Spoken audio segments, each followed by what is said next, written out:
It was around 6 p.m.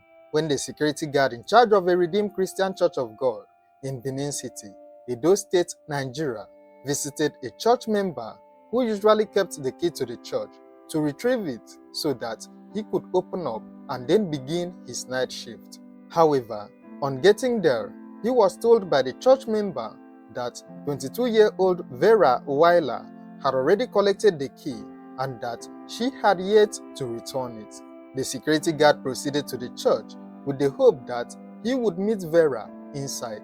Little did he know that the horrific scene awaiting him at the church was one that would send cold shivers down his spine. On arriving at the church, the security guard noticed that the door was open, which was something he had expected since Vera had already collected the key before him. However, what he never expected to see was the trail of bloodstains on the floor and a seriously injured Vera lying unconscious on the floor of the church.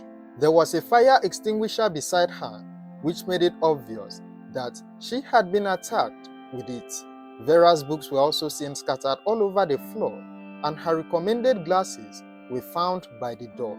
The security man quickly ran back to share the horrific discovery with the keykeeper and his wife, who then joined him in rushing to the church. When they met the then unconscious Vera, they thought she was dead. However, after careful observation, they noticed that she had moved her hand. That was when they quickly rushed her to the hospital for emergency medical intervention. Vera was taken to a private hospital that night so that she could at least be revived. However, the next morning, she was transferred to the University of Benin Teaching Hospital, UBTH. At UBTH, Vera was asked to be taken for an X-ray of the head.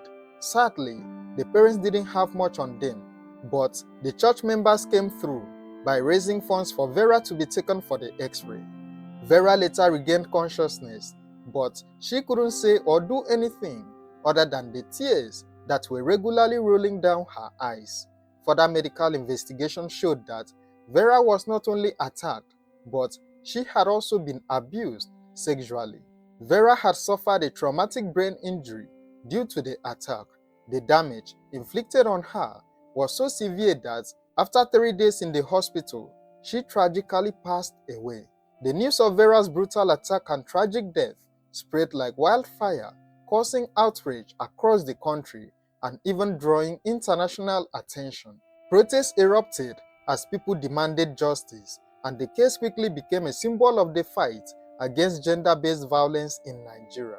However, when Vera's family initially reported the case to the Edo State Police Command, they didn't do anything about it. According to the sister, the officers refused to take action, stating that without financial mobilization, they wouldn't leave the police station.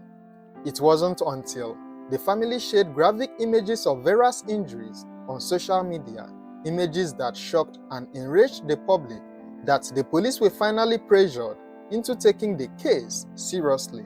They visited the crime scene to conduct a preliminary investigation. The police discovered that Vera's mobile phone was missing from the crime scene, which meant that her attacker had gone with it. The stolen phone would become a crucial lead in uncovering the perpetrators of the heinous crime. Vera Omozuwa was a 22-year-old microbiology student at the University of Benin. She had just gotten admission into the university and was finally beginning to live her academic dreams, though not in the way she had initially hoped for. For 4 long years, Vera had struggled to secure admission. Her dream was to study nursing and become a nurse, but after repeated setbacks, she was eventually offered microbiology. At first, she was reluctant to accept the course, but with the encouragement from her family, she decided to move forward with it. Vera was a dedicated student, deeply committed to her studies. For over 2 years, she had made it a habit to study at the Redeemed Christian Church of God in her area. This church was also the church she attended on Sundays. Every morning, usually around 10 to 11 a.m., she would leave home and head to the church to read. It had become part of her daily routine, such that if she didn't leave for the church by noon, she would stay home for the rest of the day. She often returned home around 5 or 6 p.m. or whenever she was satisfied with her study sessions. She was a quiet and reserved person, someone who mostly kept to herself. However, in the months leading up to her death, her mother had encouraged her to open up more and interact with people. Slowly, Vera started to change. She became more social and also more engaged in conversations. She shared a close bond with her sister, with whom she slept on the same bed. Every night, they would talk before drifting up to sleep, sharing thoughts, dreams, and the little details of their day. But no one knew that those conversations would soon be cut short forever. 3 months after Vera's death, the Edo State Police Command made a breakthrough in the case. 6 suspects were arrested in connection with the crime, with the police revealing that a special squad from Abuja had been deployed to aid the investigation. These suspects were identified as 24-year-old Collins Olibe, 27-year-old Nelson Obebo, 45-year-old Tina Samuel, 45-years-old Mary Ade, Valentine Akato, and 31-years-old Noza Osabuhin. Collins was considered the prime suspect in the crime, while Mary Ade was alleged to be the mastermind behind the gruesome attack. According to Collins, Mary was the one who sponsored the brutal attack on Vera. He claimed she sponsored it because she was angry that people in the church loved and adored Vera more than her own daughter. Collins initially told the police that Mary paid them the sum of 1 million naira for the job. However, he later changed his story to something that portrayed an entirely different motive. Collins later alleged that Mary paid them 1.5 million naira and that she gave them a handkerchief which must be used to clean some of Vera's blood and then returned to her. He claimed that Mary wanted to use the blood for a ritual that would make her small shop grow into a big supermarket. However, Mary denied all these allegations, calling Collins a criminal who had promised to drag her into the crime by telling lies about her. Mary, who was also Collins' landlady, disclosed that Collins was trying to get back at her for opening the door to his room to the police to conduct a search and seizure while he was still in custody. She claimed she had given Collins a quit notice a few months before the crime was committed and that he had refused to move out. Tina Samuel was accused of hiding her son, Lucky, who was alleged to have been involved in the crime but remained at large. One of the key arrests in the case was Noza Osabuhin, the man who unknowingly bought Vera's phone after the attack. Collins attempted to sell the phone to Noza for 30,000 naira, but after some bargaining, Noza ended up buying it for 17,000 naira, completely unaware that he had just sealed his own fate. Noza was tracked through the phone and subsequently arrested. He then led the police to Collins, who later confessed to participating directly in the attack. Collins recounted that on that fateful day, he and 4 others took a blood oath never to reveal the actions they were about to take that night to anyone else. He claimed 5 of them entered the church and that Nelson, along with 2 others, had first ensured that the church was empty. Once inside, Nelson allegedly attacked Vera with a wooden plank before Collins followed up with a fire extinguisher.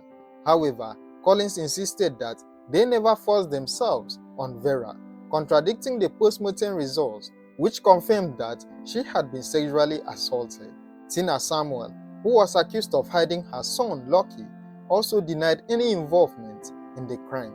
She stated that she had not seen her son for over 5 months as she had been staying in the village where she sold clothes while her son remained in Benin.